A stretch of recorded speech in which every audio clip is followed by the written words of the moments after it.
Growing up, who here wasn't rich like me? I'm not the kind of person who thinks money will solve everything. Nope, money won't make you happy. Actually, it'll just magnify who you already are. So if you're unhappy and you get money, you'll probably just become even more miserable.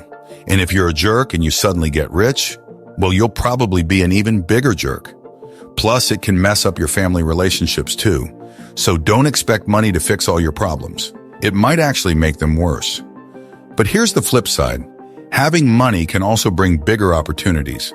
If you're already a generous person, having more money means you can be even more generous.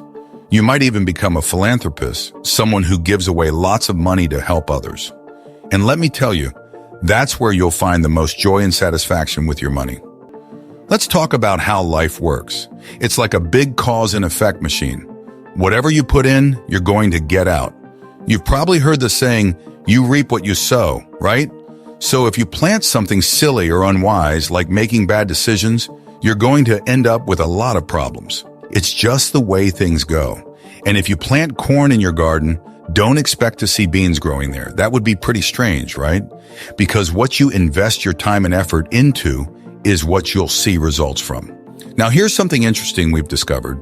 There are 5 specific things you can do with your money over time, like 10 or 15 years, that will almost always lead to you having more wealth. Now, when I say wealth, I don't mean I can guarantee you'll be super rich, because I can't predict everything that might happen in your life, like accidents or illnesses. But if you follow these 5 steps and you're working, you'll definitely see your wealth grow. And this isn't some kind of magic or luck. These are just practical, common sense things anyone can do. But common sense isn't so common these days, so knowing these steps is like having a superpower. So let's look at the 5. Let's talk about saving and investing, which is the first important thing. Think of it like this. Wise people save money for the future, just like how they keep stores of food and oil in their homes. Back in the day, having extra food and oil meant you were well off. There were basically 2 kinds of people, those with a lot and those with very little. Most folks didn't have much, especially in places like the Mediterranean. They ate simple foods like hummus, olives, and maybe a bit of bread or fish. But the rich folks, they had all the good stuff, flavorful spices, tasty meats, and fancy meals like you'd find in Charleston. So having lots of food and oil was a sign of wealth back then. Now, when it says, in the house of the wise are stores of money, it means that smart people save their money instead of spending it all. Because if you blow through everything you earn, well, the Bible says you're not being very smart. Trust me, I've made that mistake myself, and it's not fun. Wise folks set some money aside for emergencies, like when life throws you a curveball, a car accident, losing your job, or unexpected expenses like a surprise pregnancy.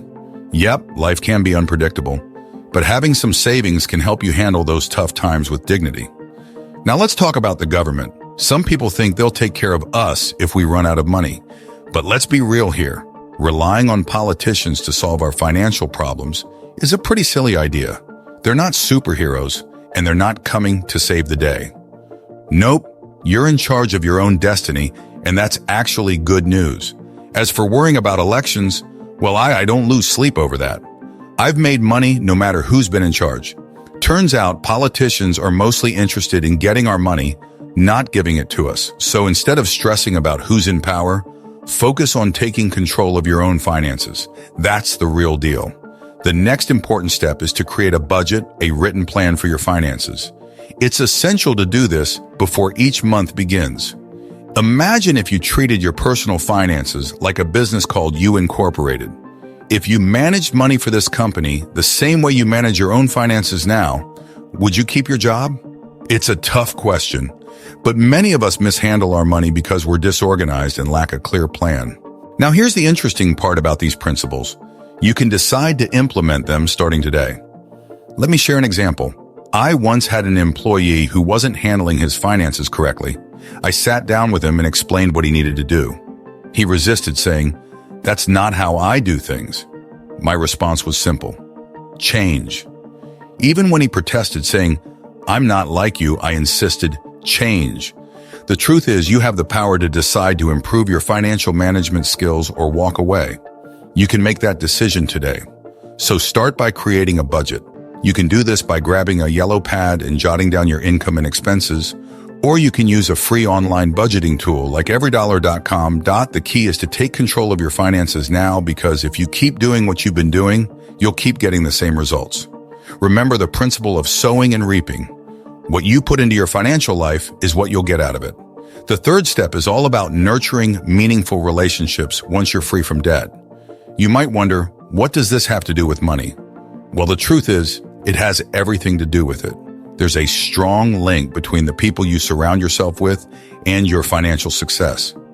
Have you ever noticed how you start to adopt the habits and speech patterns of those you spend time with? It's like when parents steer their kids away from hanging out with troublemakers because they know they'll pick up bad habits. It's the same for adults. You become like the company you keep. Think about it. If all your friends are glued to reality TV shows like The Bachelor, it's likely affecting your mindset and habits. That's why it's essential to broaden your horizons and surround yourself with people who inspire and challenge you positively. As Charlie Tremendous Jones famously said, 5 years from today, you'll be the same person you are today, except for the books you read and the people you meet. Wise words, right? Research backs this up too. Studies have found that over a decade, your income tends to mirror that of your 10 closest friends. Why? Because you share similar lifestyles and habits. So it's not about being snobbish or elitist. It's about consciously choosing to spend time with individuals who uplift and motivate you to be your best self.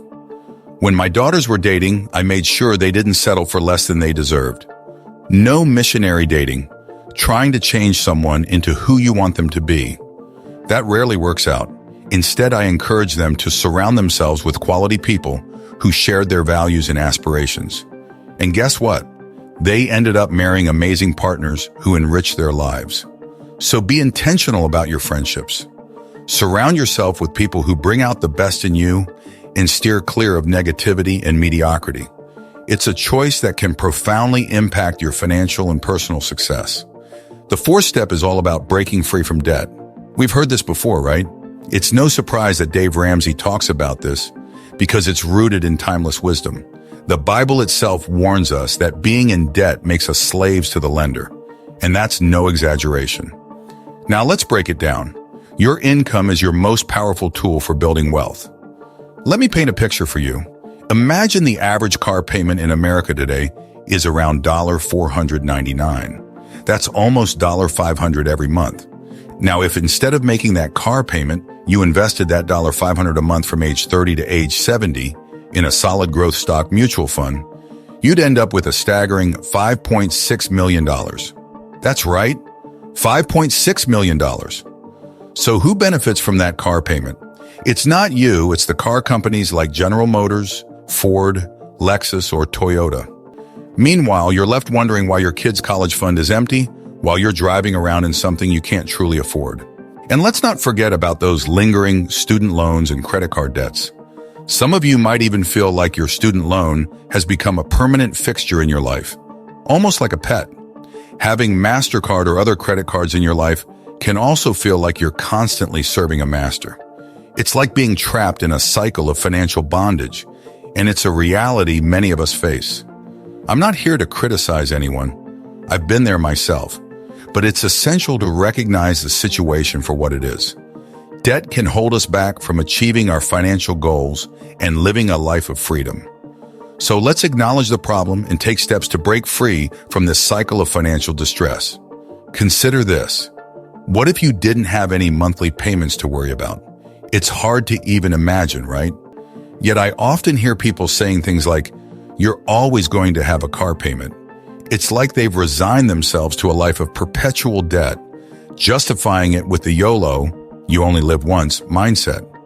But let's be real, the Bible even calls this out, labeling such thinking as foolishness. The truth is, you can break free from this mindset.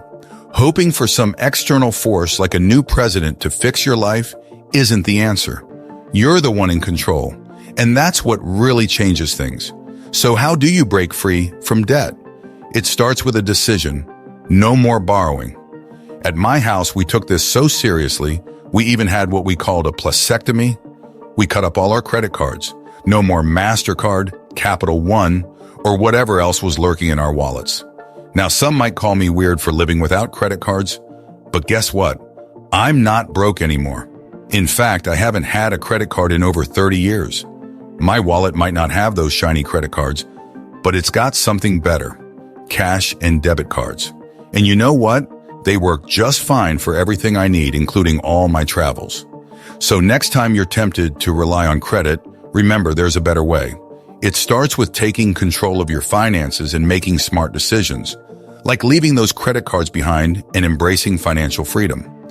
The final piece of the puzzle is all about being generous, but it goes deeper than just handing over money. It's about having a cheerful spirit of giving. Generosity isn't just about transferring funds. It's a mindset where you choose to be giving. Generous people stand out. They're the ones with a smile on their face, always ready to lend a hand. They're not grumpy or self-centered. Instead, they're the ones who hold the door open for you or help pick up your groceries when the bag breaks. When they dine out, they leave a generous tip because they understand the value of showing appreciation. And let's be real, griping about poor service won't change anything. Those servers are busting their backs carrying heavy trays and braving the elements to park your car. So instead of being stingy, be like Ferris Bueller's Righteous Parker. Take care of those who take care of you. Whether it's leaving a hefty tip or simply showing gratitude, generosity is a way of life that spreads joy and kindness wherever you go. Generosity isn't just a nice gesture. It's a transformative force in your life. But let's face it, it's tough to be generous when you're struggling financially, buried in debt, and haven't saved a dime.